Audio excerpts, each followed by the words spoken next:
2022년 12월 30일 선목교회 큐티 방송입니다. 기도로 시작합니다.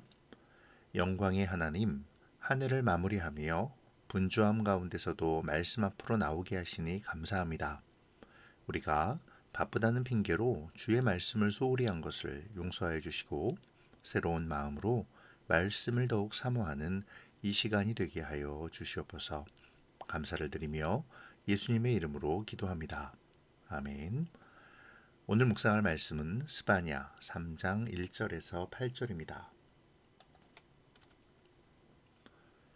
패역하고 더러운 곳 포악한 그 성읍이 화 있을진저 그가 명령을 듣지 아니하며 교훈을 받지 아니하며 여호와를 의뢰하지 아니하며 자기 하나님에게 가까이 나아가지 아니하였도다. 그 가운데 방백들은 부르짖는 사자요 그의 재판장들은 이튿날까지 남겨두는 것이 없는 저녁 일이요 그의 선지자들은 경솔하고 간사한 사람들이요 그의 제사장들은 성소를 더럽히고 율법을 범하였도다. 그 가운데에 계시는 여호와는 의로사 불의를 행하지 아니하시고 아침마다 빠짐없이 자기의 공의를 비추시거늘 불의한 자는 수치를 알지 못하는도다. 내가 여러 나라를 끊어 버렸으므로 그들의 망대가 파괴되었고 내가 그들의 거리를 비게 하여 지나는 자가 없게 하였으므로 그들의 모든 성읍이 황폐하며 사람이 없으며 거주할 자가 없게 되었느니라. 내가 이르기를 너는 오직 나를 경외하고 교훈을 받으라. 그리하면 내가 형벌을 내리기로 정하기는 하였지만 너의 거처가 끊어지지 아니하리라 하였으나 그들이 부지런히 그들의 모든 행위를 더럽게 하였느니라. 나 여호와가 말하노라. 그러므로 내가 일어나 벌할 날까지 너희는 나를 기다리라. 내가 뜻을 정하고 나의 분노와 모든 진노를 쏟으려고 여러 나라를 소집하며 왕국들을 모으리라. 온 땅이 나의 질투의 불에 소멸되리라. 아멘.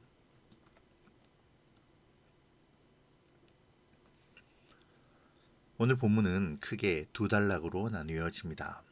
1절에서 5절 그리고 6절에서 8절이죠. 먼저 1절에서 5절의 말씀은 스바냐 전체 구조의 중심이라고 할 수 있습니다. 예루살렘의 죄악상과 그에 대한 심판이 있을 것임을 경고하는 것에 초점을 맞추고 있죠. 여기서 성읍은 예루살렘을 의미합니다. 어제 묵상한 바와 같이 열방의 심판을 말한 후에 이제 예루살렘에 대한 심판을 경고하심으로 스바냐를 통해 주시는 예언의 말씀이 다름이 아닌 이스라엘을 향한 회개의 촉구임을 분명히 밝히고 계시죠. 하나님은 스바냐를 통해 유다가 열방만큼이나 타락했고 그들도 하나님의 심판으로부터 벗어날 수 없음을 말하십니다. 여기에 더 나아가 스바냐는 유다의 죄악이 열방의 죄악보다도 더 심하다고 고발하죠. 그 이유는 하나님께서 유다에게 특별한 방식으로 그분의 가르침과 말씀을 전해주셨지만 그들은 모든 것을 거부했기 때문입니다. 예루살렘의 백성들은 하나님을 신뢰하지도 않았고 하나님을 경배하지도 않았습니다. 그들은 패역한 자들이며 영적으로 더러운 자들이죠. 패역이란 말은 순종하기를 거부한다는 의미입니다.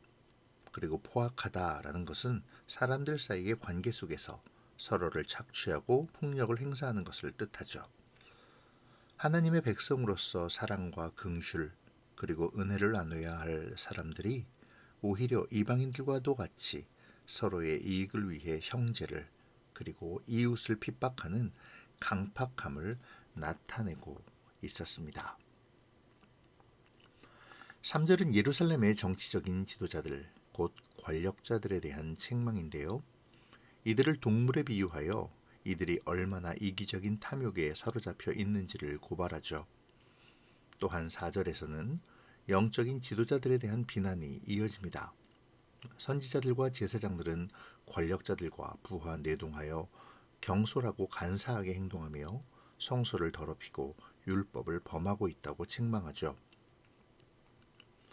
여기서 경솔하다는 말의 히브리어 동사 파하즈는 거만하게 날뛰는 오만한 행위를 표현하는 것으로 개인의 이익을 취하고자 하는 욕망에 사로잡힌 자를 묘사하는 그러한 용어입니다.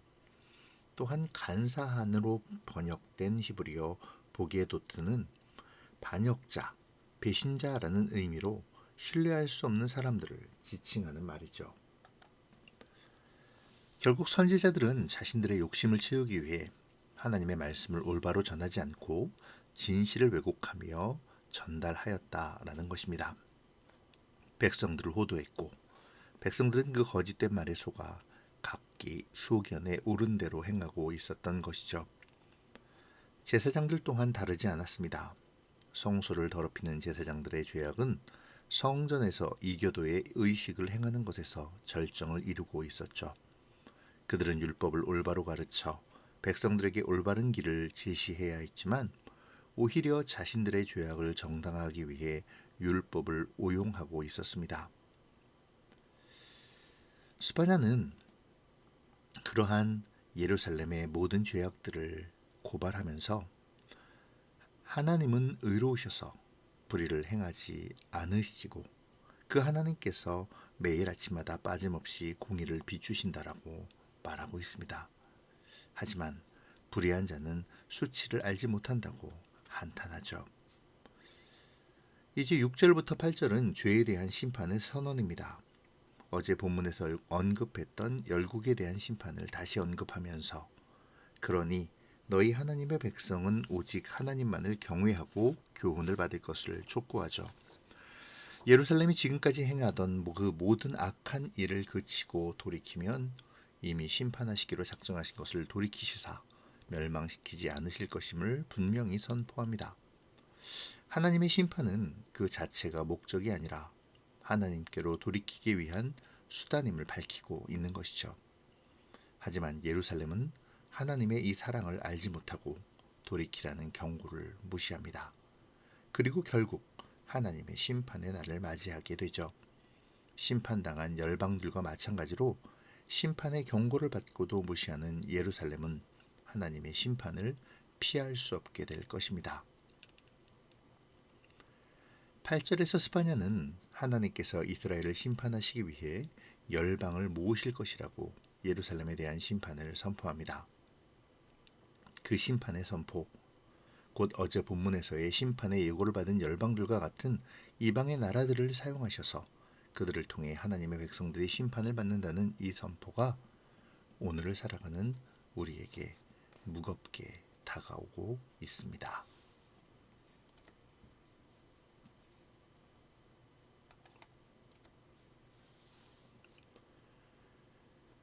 오늘 본문을 한 문장으로 요약한다면 공의를 비추시는 하나님, 수치를 알지 못하는 우리로 요약할 수 있을 것입니다. 오늘 본문의 무서운 경고는 어제의 본문과는 사뭇 다르게 다가옵니다. 어제의 본문이 이스라엘을 괴롭힌 이웃 열방에 대한 심판의 선언과 또 그에 따른 이스라엘의 회개 촉구였다면 오늘 본문은 보다 현실적이고 직접적인 이스라엘에 대한 회개의 촉구라고 할 수 있습니다. 심판의 메시지가 하나님의 백성의 도시인 예루살렘에 직접적으로 선포되었습니다. 그들의 죄악과 폐역, 포학과 더러움이 그대로 고발되어지며 하나님의 분노의 음성이 선포되고 있죠. 하나님의 백성으로서 마땅히 살아야 할 믿음과 사랑의 삶의 모습이 드러나지 않고 있으며 말씀을 듣지도 따르지도 않는 행태가 계속되고 있었습니다.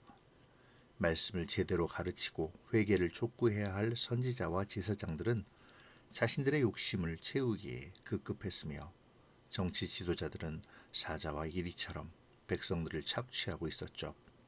이러한 상황에서 하나님의 심판의 메시지가 하나님의 백성들에게 임한 것입니다. 하나님의 심판은 어쩌면 하나님의 백성들에게 더 혹독할지도 모릅니다. 왜냐하면 하나님은 당신의 백성들에게 특별히 갈 길을 알려주시고 말씀하여 주시기 때문이죠. 하나님의 공의는 매일 아침, 매 순간마다 하나님의 백성들을 향하여 비추어집니다. 하나님의 의지와 사랑이 그의 백성들을 향하고 있죠. 비록 방백들과 재판장들, 그리고 선지자와 제사장들이 자신들의 이익을 위해 핍박과 거짓을 일삼는다 하더라도 하나님은 부정하고 불의한 그곳에 계속 머물러 계실 것입니다. 공의의 또 다른 이름은 사랑이기 때문이죠. 공의의 이름으로 심판은 이루어지지만 그것은 자신의 백성이 죄악으로부터 돌이켜 생명으로 돌아오기를 바라시는 하나님의 애틋한 자기 백성들을 향한 마음입니다. 오늘 본문의 말씀을 통해 우리는 우리의 모습을 찬찬히 돌아볼 필요가 있습니다. 우리가 스스로를 하나님의 백성이라고 믿는다면 우리는 오늘 말씀에 귀를 기울여야 하죠. 예루살렘의 죄악을 적나라하게 고발하며 그들에 대한 심판을 예고하시는 하나님의 마음을 헤아리고 오늘 우리의 삶을 생각해야 합니다. 하나님은 그때와 다름없이 오늘도 또 그들과 마찬가지로 우리에게 매일 매순간 공의를 비추어 주십니다. 공의로 우리의 죄악을 비추시며 우리로 돌이켜 주께로 돌아오도록 요구하시죠.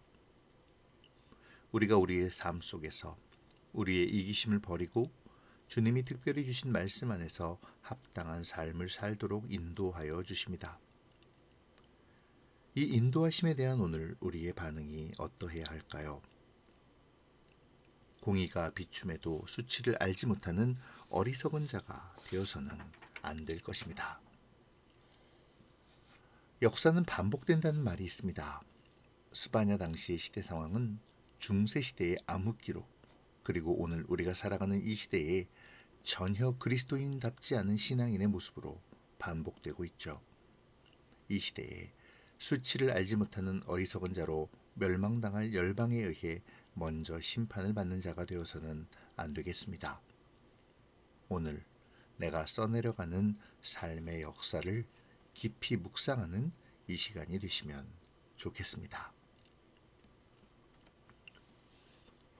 계속해서 묵상을 위한 질문에 답하시며 또 혹은 스스로의 묵상의 주제를 생각하시며 이후의 묵상을 이어가시면 좋겠습니다. 기도로 마치겠습니다. 좋으신 하나님 감사합니다. 오늘 말씀을 통해 하나님의 백성으로서 나를 돌아보게 하시니 감사합니다. 하나님 아버지, 우리가 하나님의 백성이라 하면서도 포악하고 패역하며 말씀을 따르지 않았음을 고백합니다. 이방인들보다도 못한 삶을 살면서도 하나님을 원망하며 하나님께 순종하지 않았습니다. 하나님, 우리가 먼저 우리 자신을 돌아보게 하여 주시고 진정한 회개와 돌이킴의 마음을 허락하여 주시옵소서. 하나님의 백성으로 하나님께서 비추시는 공의를 바라보게 하시고 말씀을 따라 주와 동행하는 오늘을 살아갈 수 있도록 도와주시옵소서. 감사를 드리며 예수님의 이름으로 기도합니다. 아멘.